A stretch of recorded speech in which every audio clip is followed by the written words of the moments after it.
What we know is that is our chief of staff, and we know that he's a communist. We're not worried about that. We've got no problem. He's our chief of staff in the ANC. Joe is a communist. He has never hidden the fact that he's a communist. But the communists in South Africa have been participating for years in the national liberation struggle. They've participated together with the African National Congress in fighting for a free South Africa. Chris Hani, who says he is not a communist, is Umkhonto's second in command. Hani and Slovo have worked together for more than 2 decades, building the ANC's army and directing its military operations. When we look at Joe and other people, though they are communists, we see patriots, South African patriots, who are prepared to sacrifice everything for a free South Africa.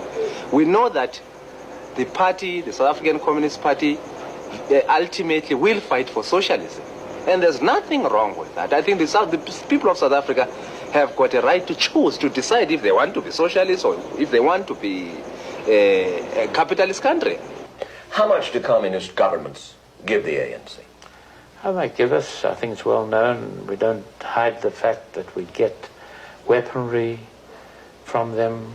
And they're the only ones who supply us with weaponry, apart from a few African states. What weapons? Well, guns, explosives. AK-47? AK-47s. We get AK-47, we get grenades, we get mortars, we get all the weapons that we need to fight that enemy. From the Soviet Union? From the Soviet Union, from the German Democratic Republic, from you, Czechoslovakia. Where were you trained? I was trained in the Soviet Union. And what did they train you to do in the Soviet Union? In the Soviet Union, they gave me training in guerrilla warfare, in the use of weapons, in underground work, in conspiracy, in methods of communication, a lot of things. If they train you, if they give you weapons, what do you owe the Soviet Union? We don't owe the Soviet Union anything. We owe them gratitude. We are grateful for the assistance they give. And of course, we shall cultivate very warm and good relations with the Soviet Union when we achieve our victory.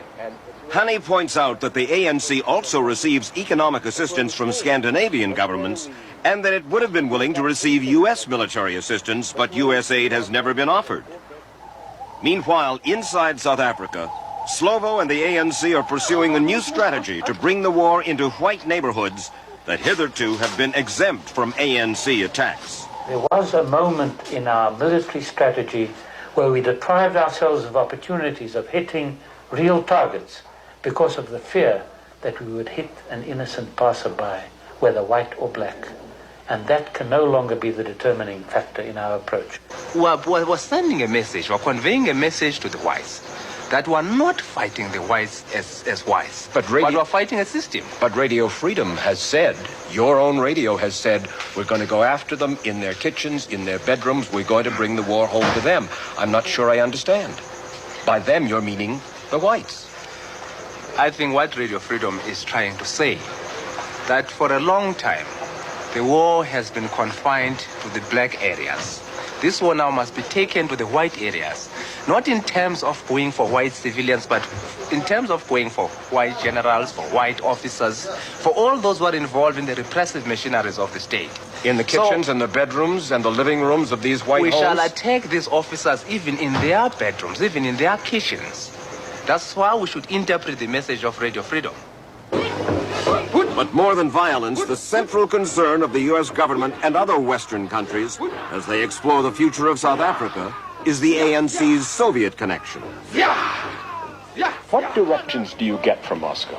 I think it is an absolutely outrageous anachronism to suggest that we South African communists get orders from any outside force, whether it be Moscow, GDR, Cuba, or any of the other states that help us. It is an outrage, and it cannot be documented. And in fact, a U.S. government report drawing on CIA and military intelligence concluded that although communists do have considerable influence within the ANC, they do not dominate nor control it. And I would like to think that I have made a useful contribution to the struggle. But the kind of exaggerations which have been stated about my role are designed to... You mean as the mastermind, as this evil genius behind so much of the ANC? Are designed, yes. They are designed to take away from the blacks the capacity to run their own struggle, to play that kind of dominant role. And I can tell you this, that as far as the African National Congress is concerned, I take my orders from Oliver Tambo as I used to from Nelson Mandela. And I am not behind every major success, nor am I at fault when there is a weakness. I play my part, and I hope it's been a useful one. Just love, oh, just love, oh. Just love is our